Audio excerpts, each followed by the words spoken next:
പച്ചവീട്ടിൽ പ്രശ്നേഷിൻ്റെ പ്രശ്നങ്ങൾ ഇങ്ങനെ നീണ്ട് ഒരു ലിസ്റ്റായിട്ട് ഇങ്ങനെ വന്നുകൊണ്ടിരിക്കുകയാണ്.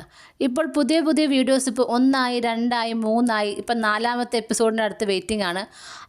ഇതുവരെയും അവരുടെ കാര്യങ്ങൾ പറഞ്ഞു തീർന്നിട്ടില്ല. ഇനി മാസക്കണക്കിനുള്ള കാര്യങ്ങൾ പറയാനുണ്ട് എന്നാണ് പറഞ്ഞിരിക്കുന്നത്. അപ്പോൾ എന്തായാലും ഇങ്ങനെ ഓരോ വീഡിയോസായിട്ട് ഇങ്ങനെ ഓരോ ദിവസം വന്നുകൊണ്ടിരിക്കും. അതായത് സ്വന്തം കുടുംബം വിറ്റിട്ടാണെങ്കിലും, അതായത് സ്വന്തം അമ്മയും പെങ്ങളെയൊക്കെ നാട്ടുകാരുടെ മുന്നിൽ ഇങ്ങനെ ഇട്ട് കൊടുത്തിട്ടാണെങ്കിലും എനിക്ക് പൈസ കിട്ടിയാൽ മതി, പൈസ മാത്രം കിട്ടിയാൽ മതി, എനിക്ക് വേറൊന്നും വേണ്ട എന്ന് പറഞ്ഞ ഒരാളായിട്ടാണ് എനിക്ക് തോന്നുന്നത് ഈ പച്ച വീട്ടിൽ പ്രശ്നേഷിനെ കുറിച്ച്. വലിയൊരു പ്രശ്നം തന്നെയാണ് കേട്ടോ. അതായത് നാവ് തുറന്നാൽ അമ്മയും പെങ്ങളെയൊക്കെ കുറിച്ച് എത്രത്തോളം മോശമായിട്ട് പറയാമോ അത്രത്തോളം മോശമായിട്ട് തറ ലെവലിൽ അങ്ങ് പറഞ്ഞാളെ. സ്വന്തം അമ്മയാണെന്നോ സഹോദരിയാണെന്നോ ഒന്നും നോട്ടമില്ല. നാളെ ചിലപ്പോൾ ഇവരുടെ പ്രശ്നങ്ങളൊക്കെ തീർന്ന് ഇവർ ഒന്നിക്കുമ്പോൾ ഈ പറഞ്ഞതൊക്കെ മാറുമോ? ഇവർ ഒരുമിച്ച് അല്ലെങ്കിൽ അങ്ങോട്ടും ഇങ്ങോട്ടും ഒരു വീട്ടിനകത്തിരുന്ന് പറയുന്ന കാര്യമാണെങ്കിൽ മാറുമായിരിക്കും. പക്ഷേ സോഷ്യൽ മീഡിയയിൽ വന്നിരുന്നുകൊണ്ട് എന്തൊക്കെ പറയാമോ അങ്ങ് അറ്റം പറഞ്ഞിരിക്കുകയാണ്. അത് സ്വന്തം പെങ്ങളാണെന്ന് പോലും ഒരു ബോധമില്ലാതെ ഈ ഒരു വ്യക്തി പറയുന്നത്, അമ്മയും സഹോദരിയൊക്കെ പറയുന്നു ഭാര്യ വന്ന ശേഷമാണ് ഇതിലൊരു മാറ്റമുണ്ടായത്, ഭാര്യ വന്ന ശേഷം അമ്മയോടും സഹോദരിയുടെ സ്നേഹമില്ല, ഓരോന്ന് വാങ്ങിക്കൊടുക്കുന്നില്ല എന്നൊക്കെ പറഞ്ഞ് അമ്മ കംപ്ലൈൻറ്റ് ചെയ്യുന്നു എന്ന് പറയുന്നു.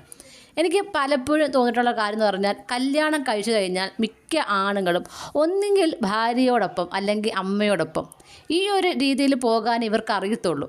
അമ്മയും ഭാര്യയും ഒരേ രീതിയിൽ കൊണ്ടുപോകാൻ മിക്ക ആണുങ്ങൾക്ക് കഴിയുന്നില്ല. അതെന്താണെന്ന് എനിക്കറിയില്ല. അത് അവരുടെ ഒരു പരാജയമാണെന്ന് മാത്രമേ പറയാൻ കഴിയൂ. കാര്യം ഇപ്പോൾ അമ്മയെന്ന് പറയുമ്പോൾ മിക്ക അമ്മമാരെന്ന് പറയുന്നത് കല്യാണം കഴിച്ച് വരുമ്പോൾ അമ്മ എൻ്റെ മോൻ എൻ്റെ മാത്രം, ഭാര്യ വന്നു ഭാര്യ തട്ടിക്കൊണ്ട് പോകുമോ എന്നൊക്കെ ഒരു ഫീൽ ഉണ്ടാവും മിക്ക അമ്മമാർക്കും. എല്ലാ അമ്മമാരും അങ്ങനെ അല്ല കേട്ടോ. അപ്പം മിക്ക അമ്മമാർക്കും അങ്ങനെ ഫീൽ ഉണ്ടാവും. അപ്പം ആ ഒരു അമ്മയെ അങ്ങനെ അല്ല എന്ന് തോന്നിപ്പിക്കാൻ ഒന്നെങ്കിൽ മരുമക്കൾക്കോ അല്ലെങ്കിൽ മക്കൾക്കോ കഴിയണം. ഇത് മിക്കപ്പോഴും നോക്കിയാൽ കാണാം. ഇപ്പോൾ എന്തെങ്കിലും ഒരു പ്രശ്നമുണ്ടായാൽ ആ ഒരു പ്രശ്നം പരിഹരിക്കാൻ ഈ മക്കൾ ശ്രമിക്കില്ല. അത് മിക്കപ്പോഴും ഞാൻ കാണുന്ന കാര്യമാണ്. മക്കൾ അപ്പോൾ ഒന്നെങ്കിൽ ആരെങ്കിലും സൈഡിലേക്ക് അങ്ങ് മാറിക്കളയും, ഒന്നി ഭാര്യയുടെയോ അല്ലെങ്കിൽ അമ്മയുടെ സൈഡിലോട്ട് മാറിക്കളയും. ഇപ്പോൾ ചില വീട്ടിൽ കാണുന്നതായിരിക്കും, അമ്മ കല്യാണം കഴിക്കുന്നതിന് മുന്നേ അമ്മ എന്ത് പറഞ്ഞാലും തറുതല പറഞ്ഞ മക്കളായിരിക്കും.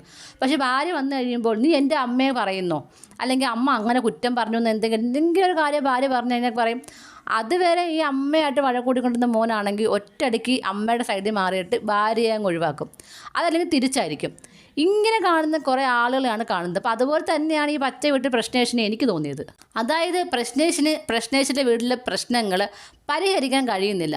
അത് ഒന്നും കൂടെ ഊതി വീർപ്പിച്ച് വലിയൊരു പ്രശ്നമാക്കി അതിൽ നിന്ന് മണി പോരട്ടെ എന്ന് പറഞ്ഞുകൊണ്ട് സോഷ്യൽ മീഡിയയിൽ വിറ്റ് കാശാക്കാനാണ് താല്പര്യം. അവരിന് എന്ത് പ്രശ്നം ഉണ്ടായാലും അടിയിട്ട് അമ്മയും പെങ്ങളൊക്കെ പോയാലും വേണ്ടിയില്ല, എനിക്ക് പൈസ മതി. അത് എനിക്ക് ഭാര്യയോടും പറയാൻ ഒന്നേ ഉള്ളൂ, ഇയാൾ നാളെ ഈ ഭാര്യയെയും തള്ളി പറയും. അല്ലെങ്കിൽ തന്നെ നിങ്ങൾ നോക്കും, ആദ്യമേ ഇയാൾ സ്വന്തം യൂട്യൂബിൽ സ്വന്തം അച്ഛനെക്കുറിച്ച് എന്തൊക്കെ പറയാവോ അങ്ങ് മാക്സിമം പറഞ്ഞ് റീച്ച് ഉണ്ടാക്കി പൈസ ഉണ്ടാക്കി. ഇപ്പോഴിത് അമ്മയെയും പെങ്ങളെയും കുറിച്ച് പറഞ്ഞു തുടങ്ങിയിരിക്കുകയാണ്. കാര്യം അച്ഛനെ പറഞ്ഞ് തീർന്നു, ഇനി കണ്ടൻ്റ് ഒന്നുമില്ല. ഇനി എന്തെങ്കിലുമൊക്കെ പ്രശ്നങ്ങൾ ഉണ്ടായാൽ മാത്രമേ പറയാൻ പറ്റൂ. അതിനുവേണ്ടി മനഃപൂർവ്വം ഓരോ പ്രശ്നങ്ങൾ ഉണ്ടാക്കിയതാണോ എന്ന് പോലും എനിക്ക് തോന്നുന്നുണ്ട്. കാര്യം ആ ഒരു അമ്മയും പെങ്ങളും ചിലപ്പം ഇതൊന്നും മനസ്സിലാവുന്നില്ലായിരിക്കും. ഇയാളുടെ ബുദ്ധി തോന്നിയതായിരിക്കും ഇമാതിരി പ്രശ്നങ്ങൾ ഉണ്ടാക്കി യൂട്യൂബിലിട്ട് കാശുണ്ടാക്കാമെന്ന്. അതല്ലെങ്കിൽ ഇങ്ങനൊരു പ്രശ്നത്തെക്കുറിച്ച് ഇയാൾ പറയേണ്ട ആവശ്യമില്ല. അതല്ലെങ്കിൽ 1-2 വീഡിയോയിലൂടെ പറഞ്ഞ് തീർക്കാമായിരുന്നു. പക്ഷേ ഇനിയുമുണ്ട് വീഡിയോസ് വരാൻ. മാസക്കണക്കിനുള്ള പ്രശ്നങ്ങളുണ്ട്. അതെല്ലാം പല വീഡിയോസായിട്ട് വരാമെന്നാണ് പറഞ്ഞിരിക്കുന്നത്.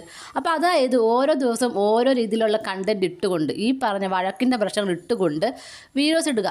പ്രത്യേകിച്ച് പണിയൊന്നുമില്ല, ഇപ്പോൾ പണിയൊന്നും കിട്ടുന്നില്ല, അതുകൊണ്ട് അതിനെക്കുറിച്ചൊന്നും പറയാനില്ല. അപ്പോൾ അതുകൊണ്ട് എന്തെങ്കിലുമൊക്കെ പറഞ്ഞ് ഒരു വീഡിയോസ് ഉണ്ടാക്കണ്ടേ, അതിനെക്കുറിച്ച് പറഞ്ഞ് ഇപ്പോൾ കണ്ടൻറ് ഉണ്ടാക്കി ഒരു റീച്ച് ഉണ്ടാക്കുക. എന്നിട്ട് ഇതിങ്ങനെ വിറ്റ് കാശുണ്ടാക്കി ഒരു വീട് ഉണ്ടാക്കുക. ഇതായിരിക്കും ഇയാളുടെ ഉദ്ദേശം. എനിക്ക് തോന്നുന്നത് അത് തന്നെയാണെന്ന്. കാര്യം ഇപ്പം വീട്ടിൽ നിന്ന് ഇറങ്ങിയല്ലോ, അപ്പോൾ പിന്നെ എന്തായാലും താമസിക്കാൻ ഒരു വീട് വേണം. അപ്പം അതിന് വേണ്ടിയിട്ട് വേറെ വരുമാനമൊന്നുമില്ല. അപ്പോൾ ഇതൊക്കെ പറഞ്ഞ് പൈസ ഉണ്ടാക്കുക, വീടുണ്ടാക്കുക. അപ്പോൾ ഇതൊക്കെ കാണുന്ന ഇവരെ സബ്സ്ക്രൈബേഴ്സ് ചിന്തിക്കേണ്ട ഒരു കാര്യമുണ്ട്. ഇതൊക്കെ കണ്ട് ഇവരെയൊക്കെ പ്രൊമോട്ട് ചെയ്ത് കൊടുത്താൽ ഇവർ വീണ്ടും ഇതുപോലത്തെ വീഡിയോസ് ഇട്ടുകൊണ്ടിരിക്കും. നമ്മുടെ സമയവും നമ്മുടെ നെറ്റുമാണ് തീർന്നുകൊണ്ടിരിക്കുന്നത്. ഇവർക്ക് ഇതുകൊണ്ട് ലാഭം മാത്രമേ ഉണ്ടാകുന്നുള്ളൂ. നല്ല കണ്ടൻറ്റ് ഇടുവാണെങ്കിൽ നമുക്ക് അതിനെ പ്രോത്സാഹിപ്പിക്കാം. ഇതുപോലത്തെ ആരെയും വിറ്റ് കാശുണ്ടാക്കുന്ന ആളുകൾക്ക് ഒരിക്കലും സപ്പോർട്ട് ചെയ്യാൻ പോകരുത്. കാര്യം എന്ന് പറഞ്ഞാൽ ഇതുപോലത്തെ ഫാമിലി വ്ളോഗേഴ്സ് ചെയ്യുന്ന സ്ഥിരം പരിപാടിയാണ്. വീട്ടിൽ എന്തെങ്കിലും പ്രശ്നം ഉണ്ടാക്കുക, എന്നിട്ട് അതെടുത്ത് സോഷ്യൽ മീഡിയയിൽ ഇടുക, അങ്ങോട്ടും ഇങ്ങോട്ടും തെറി പറയുക, കുറ്റം പറയുക, എന്നിട്ട് പരസ്പരം രണ്ടുപേരും 2 ചാനൽ തുടങ്ങി അങ്ങോട്ട് വീഡിയോ ഇടുക. പൈസ മൊത്തം അവരുണ്ടാക്കും. നമ്മുടെ സമയമാണ് പോകുന്നത്. നാളെ ഇതെല്ലാം കഴിഞ്ഞ് അവർക്ക് ആവശ്യമുള്ള പൈസ എല്ലാം കിട്ടിക്കഴിയുമ്പോൾ അവരങ്ങ് ഒന്നാവും. ഇത് കണ്ടവർ ആരാവും? മണ്ടന്മാരാവും. ഇതൊക്കെ ഇതിന് മുമ്പ് നമ്മൾ കണ്ടതാണ്. ഇതൊക്കെ വിറ്റ് പലരും കാറും വീടും ഒക്കെ വാങ്ങിച്ച് നമ്മൾ കണ്ടതുമാണ്. അതായത് വ്യൂസ് കുറയുവാണെങ്കിൽ ഇവരുടെ ഈ തുടർക്കഥയൊക്കെ ഇവിടെ വെച്ച് തീരും. അതല്ല, വ്യൂസ് കൂടുതലാണ്, ഇവരുടെ വീഡിയോസ് കാണാൻ ആളുകൾ കൂടുവാണെങ്കിൽ വീണ്ടും വീണ്ടും ഇതുപോലത്തെ കണ്ടന്റുകൾ വന്നുകൊണ്ടേയിരിക്കും.